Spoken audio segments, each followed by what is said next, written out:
तुमच्या computer skills upgrade करायच्या आहे? दिशा कम्प्युटर इन्स्टिट्यूट घेऊन आले आहेत महा डिस्काउंट ऑफर। आता कोणताही कोर्स करा फक्त 1800 रुपयांमध्ये। नाशिकच्या शिन्नर बस स्थानकाचा स्लॅब कोसळल्याची घटना घडलेली आहे। शिवशाही बस आणि एका खाजगी वाहनावरती हा स्लॅब जो आहे बस स्थानकाचा तो कोसळलेला आहे आणि आता या संदर्भात बोलण्यासाठी आपल्यासोबत या ठिकाणी बस स्थानकाचे व्यवस्थापक आणि या संपूर्ण महामंडळ नाशिक विभागाच्या अभियंता आहेत। मॅडम, जो आज शिन्नर बस स्थानकाचा काही स्लॅब आहे फलाट क्रमांक 3167 दरम्यानचा हा कोसळलेला आहे, नेमकं काय कारण आहे मागचं असू शकतं? सिन्नर बस स्टँडवर दुपारी 3 नंतर अतिवृष्टी आणि जोरदार पाऊस असल्यामुळे त्याचा काही भाग कोसळलेला आहे। तो आपण आत्ता पाहणी केली आहे। सकाळी आपण पूर्ण क्लिअर करून घेणार आहोत।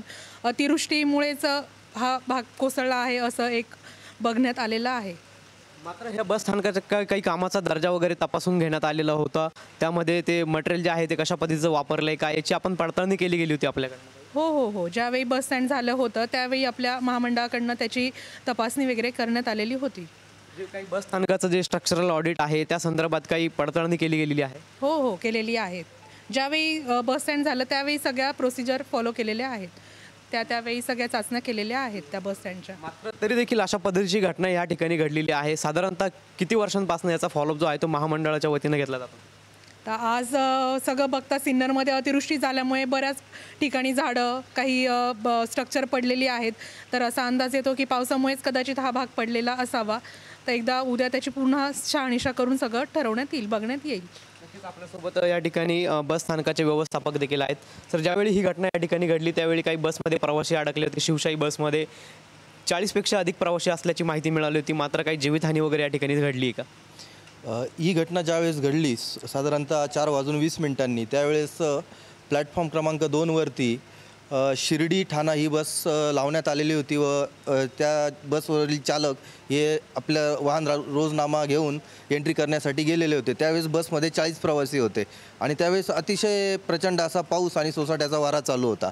तर त्यावेळेस त्या बसवर थोडा स्लॅब कोसळला तर प्रवासी घाबरले व ते संकटकालीन दरवाजातून बाहेर आले।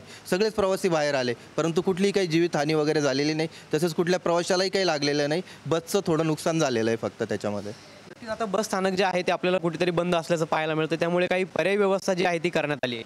बस स्थानक आपण एकदमच बंद केलेलं नाही आहे। बस स्थानकाचा जिथं जिथं स्लॅब पडलेला आहे तिथं जी डेब्री आहे ती आपण रात्रीतून सगळं काढणार आहोत आणि समोरचा जो एम्प्टी पॅसेज आहे तिथून सगळ्या बस जातील अशी आपण व्यवस्था करत आहोत आत्ता।